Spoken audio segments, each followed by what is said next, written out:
So here we have the Nissan Qashqai on an 18 plate. I'm going to start off firstly by showing you around the outside of the car, and then we'll hop in and run through some controls on the inside of it. From the outside you can see it's a 5-door car with alloy wheels and tinted windows. We're going to start off inside the boot space first of all.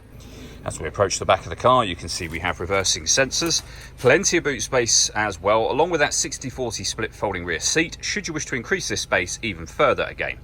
Okay, so we're just going to work our way back around to the front of the car, and as I mentioned, we'll then hop in and run through some of the controls on the inside of it from there. Just briefly before we climb in, I think it's well worth seeing the interior from this exterior point of view. There's plenty to run through on the dashboard, so let's hop in and we'll do that now. Okay, now that we're inside the car, we're going to start with the dials. On the left-hand side, we have the rev counter and coolant temperature gauge. On the right-hand side, the speedometer and fuel gauge. In the centre, you can see the total miles of the car. They're 46,542. Above that, we have a digital readout for the speedometer. You can change that information for various different menus. Eventually, all the way back around to the beginning again, and that is done with the buttons just here. Around that, we have our stereo controls. We have cruise control, speed limiter and phone controls all on the right hand side. Into the centre is where you will find your radio. Amongst other things, of course, we have AM, DAB and FM radio, a CD player, auxiliary input and Bluetooth audio, so you can stream your music wirelessly once, that is, you have paired your phone. So pair your phone on here, follow the instructions on the screen, and then you'll be able to make and receive your phone calls. We have satellite navigation, full colour display, as you can see, and you input your destination under the nav heading.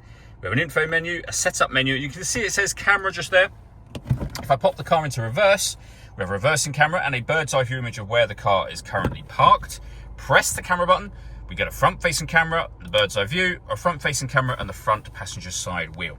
Below that, dual zone climate control, so you can adjust the passenger and driver temperature. You can increase and decrease the fan speed, determine where you'd like the air distributed. That's your air conditioning off, back on again, or hit auto. The car will then take full control for you to maintain the temperatures that you've asked for. And you can manually override that by either selecting one of these buttons or adjusting the fan speed.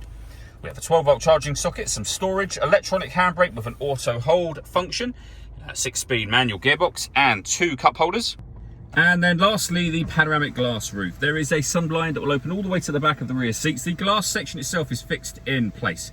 But as you can see, with that open, it lets in a huge amount of extra light to this cabin area.